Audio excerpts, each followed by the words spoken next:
Okay, class. Now let's start the next topic, that is the component, element or aspect of staffing.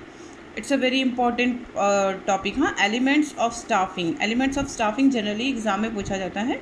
So now we are going to start the very important topic, that is the components or elements or aspect of staffing. There are three elements: recruitment, selection and training. As I told you in a previous video that recruitment selection और training जो है वो अभी अपने आप में expand होके आएगा. वहाँ पे बहुत शॉर्ट था क्योंकि वो स्टाफिंग प्रोसेस शो कर रहा था ना. अब ये तीनों अपने आप में बहुत ही इंपॉर्टेंट है. They are also known as the elements of staffing. Now recruitment का मतलब, as we had learn that attracting more and more candidate to apply. Recruitment means attracting और informing to more and more candidate for the apply. Okay.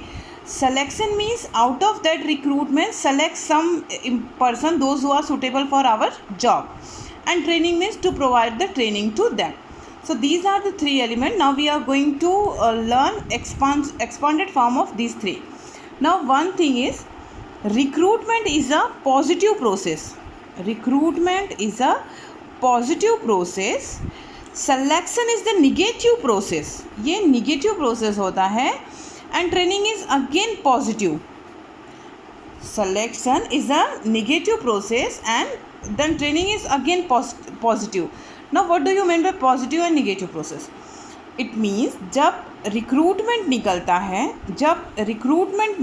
है तो youngster के mind में positive reaction आता है कि अरे वैकेंसी निकली है, चलो भर देते हैं, जॉब करेंगे.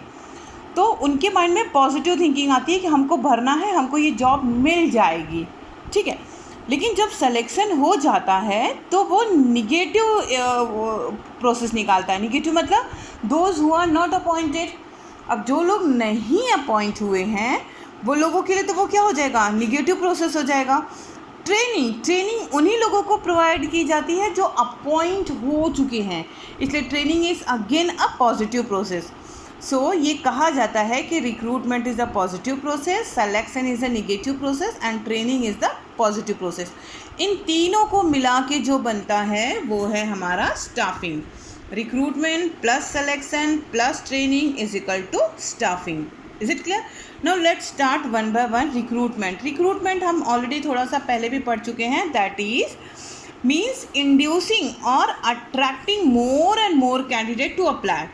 Recruitment means attracting more to more candidate, ज़्यादा से ज़्यादा कैंडिडेट्स को अट्रैक्ट करना ताकि वो क्या करें, अप्लाई कर सके फॉर द वैकेंट जॉब जो हमारे यहाँ वैकेंसी है.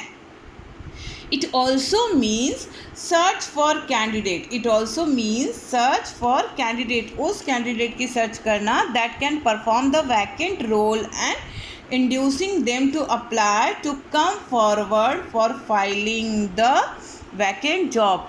रिक्रूटमेंट का मतलब होता है एक बेस्ट कैंडिडेट ढूंढ के ले आना और प्लस उनको अट्रैक्ट करना ताकि वो आके फॉर्म फिल कर सके, रिक्रूटमेंट वाला फॉर्म फिल कर सके.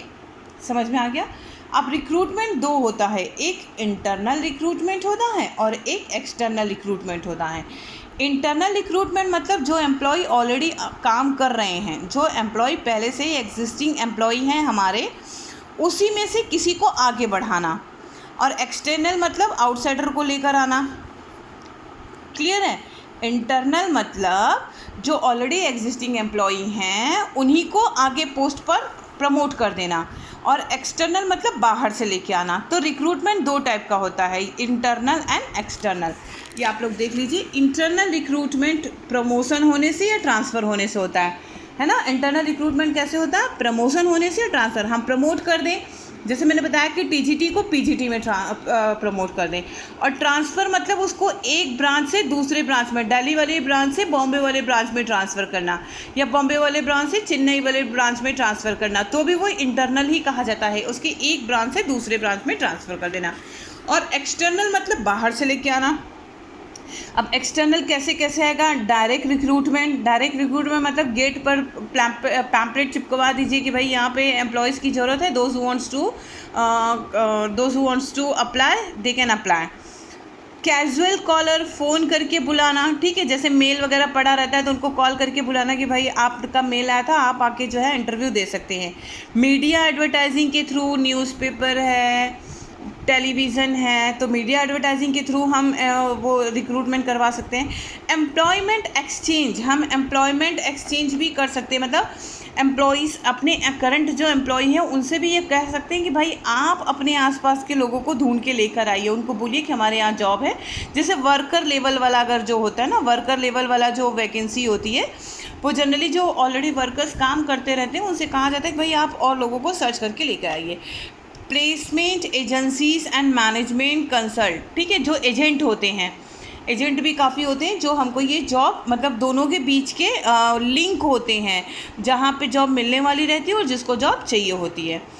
कैंपस रिक्रूटमेंट होता है, कैंपस इंटरव्यू होता है, जैसे कि इंजीनियरिंग कॉलेज में या चार्टर्ड अकाउंटेंट कॉलेजेस में या फिर मेडिकल कॉलेज में लास्ट ईयर में कंपनियां जाती हैं कॉलेजेस में, बच्चों का इंटरव्यू लेती हैं और अगर उनको लगता है कि वो बेस्ट कैंडिडेट है उनके लिए तो उनको अपॉइंट कर लेती हैं। That is known as the campus interview और campus recruitment. After that recommendation from present employ, अगर कोई एम्प्लॉय रिकमेंड करता है कि ये बहुत अच्छा पर्सन है, मैं इसको जानता हूँ, ये अच्छा पढ़ाएगा या अच्छा काम करेगा, सो रिकमेंडेशन ऑफ एम्प्लॉय भी हो जाता है। लेबर कॉन्ट्रैक्ट, जैसे यहाँ वर्कर से था, एम्प्लॉय से था, यहाँ लेबर से हो गया। एडवर्टाइजिंग ऑन टेलीविज़न, टेलीविज़न पर एडवर्टाइज करके। वेब पब्लिशिंग करके मतलब नेट पे देके कुछ चीज़ें एक दूसरे से मैच कर रही हैं। आफ्टर दैट फैक्ट्री गेट पर तो ये एक ही हो गया, direct recruitment and factory gate पे पैम्पलेट चिपका देना कि भाई हमको वर्कर की ज़रूरत है। देखो ये छोटे छोटे जॉब के लिए होता है ना, बड़े जॉब के लिए हम फैक्ट्री की गेट पे नहीं लगाते हैं, बड़े जॉब के लिए हम न्यूज़पेपर, मीडिया, नेट, इसके थ्रू वैकेंसी निकालते हैं। जो छोटा छोटा जॉब होता है, जैसे वॉक इन इंटरव्यू आता है ना, आप लोगों ने न्यूज़पेपर में पढ़ा होगा, वॉक इन इंटरव्यू मतलब चलते चलते आ जाओ और इंटरव्यू दे दो, दैट इज़ द वो फैक्ट्री गेट्स पे इस तरह से लगता है। So 2 types of recruitment are there. Internal मतलब अंदर से ही प्रमोट कर लेना या ट्रांसफ़र कर लेना, और एक्सटर्नल मतलब बाहर से लेके आना। तो ये सब सोर्स है, बाहर से इन सब सोर्स से हम रिक्रूट करते हैं। अब इंटरनल रिक्रूटमेंट जो है, देखो इंटरनल रिक्रूटमेंट जो है उसका क्या मतलब है, अंडर दिस इस रिक्रूटमेंट में क्या करते हैं, हम अपने ही एम्प्लॉय को या तो प्रमोट कर लेंगे या ट्रांसफ़र करा लेंगे। तो जब हम अपने ही किसी एम्प्लॉय को, इंटरनल एम्प्लॉय को ही प्रमोट कर लेंगे या ट्रांसफ़र करा लेंगे तो उसके कुछ एडवांटेज आ जाते हैं और कुछ डिसएडवांटेज आ जाते हैं, ठीक है, उसके कुछ एडवांटेजेस आ जाते हैं और कुछ उसके ड्रॉबैक्स आ जाते हैं, डिसएडवांटेजेस आ जाते हैं। एडवांटेजेस क्या आता है, अगर हम इंटरनल एम्प्लॉय लेंगे तो हमारा एडवांटेजेस क्या होगा, नंबर 1 इट इज़ इकोनॉमिकल, ये तो मतलब जनरली ऐसा होता ही है, ये सबसे बड़ा एडवांटेज है। Number 2 it motivate the existing employees को मोटिवेट करेगा कि हम भी अच्छा काम करेंगे तो हमको भी प्रमोशन मिल जाएगा, तो हमारे एम्प्लॉय जो है वो और बेटर वे से काम करने लगेंगे।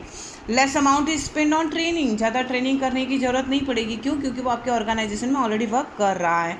Number 4 the employ are already familiar with the rules and regulation, उसे ऑर्गेनाइजेशन के रूल्स एंड रेगुलेशन पहले से ही पता होते हैं। इम्प्रूव परफॉर्मेंस ऑफ एम्प्लॉयज़, है ना, तो इससे मतलब एम्प्लॉयज़ और बेटर वे से वर्क करने लगते हैं ताकि उनको जल्दी से जल्दी प्रमोशन मिल सके। Through transfer employees get training also in the form of job rotation, तो अगर हम एक एम्प्लॉय को दूसरे मतलब ट्रांसफ़र करते रहते हैं तो उसको करीब करीब सारी चीज़ों की नॉलेज होने लगती है। जैसे मैंने बताया था कि the teacher those who are taking class 9th and 10th now they are going to take 11th and 12th, तो ऐसा नहीं कि उनको 11th 12th के क्वेश्चंस नहीं आते हैं, but now they are going to experience with the class of 11th and 12th। अब उनको ये भी पता चलेगा कि 11th 12th की क्लास कैसे ली जाती है, ठीक है। So through transfer surplus employees can be shifted to other department, transfer होने की वजह से कई ट्रांसफ़र हो जाते हैं, एक को यहाँ ट्रांसफ़र करेंगे तो ये वैकेंट हो गया, फिर इसको यहाँ ट्रांसफ़र करेंगे तो ये वैकेंट हो गया, इसको यहाँ ट्रांसफ़र करेंगे, तो ऐसे ये बेटर रहता है कि सबको थोड़ा थोड़ा सीखने को मिल जाता है। अब इसके ड्रॉबैक क्या है, ड्रॉबैक है no fresh, no idea, new idea, बाहर से कोई आया नहीं तो कोई नया आइडिया नहीं लेकर आएगा, वो तो पुराने एम्प्लॉयज़ ही है ना। There will be limited choice, जितने हैं उतने में से ही आपको प्रमोट करना पड़ेगा, चाहे बेटर हो ना हो, अब आपको प्रमोट करना, अगर प्रमोट करने वाला है, अगर हम इंटरनल ले रहे हैं तो उसको आपको प्रमोट करना ही पड़ेगा। Not suitable for the new organisation, new organisation promote नहीं कर सकती, क्योंकि प्रमोशन जनरली मिलता है 10 से 15 साल के एक्सपीरियंस पे। तो इसका मतलब ऑर्गेनाइजेशन 10 साल का हो जाएगा या 15 साल का हो जाएगा तभी वो अपने ही एम्प्लॉय को प्रमोट कर पाएगा, है ना। 2-3 साल में तो अपने ही एम्प्लॉय को प्रमोट नहीं कर पाएगा। फ्रीक्वेंट ट्रांसफ़र में reduce the productivity of employ, जल्दी जल्दी ट्रांसफ़र करेंगे ना तो एम्प्लॉई की प्रोडक्टिविटी कम हो जाएगी। पहले कुछ सीखेगा, फिर थोड़ा सा किया उसने काम, तो फिर उसको दूसरे पे ट्रांसफ़र कर दिया, तो फिर वो थोड़ा सा किया, फिर दूसरे पे ट्रांसफ़र कर दिया, तो उसका काम बेटर वे से नहीं हो पाता, वो एक ही काम को प्रॉपर वे से नहीं कर पाता, कोई भी काम प्रॉपर वे से नहीं कर पाता। So these are the some advantage and these are the some disadvantage of internal recruitment. I think so clear.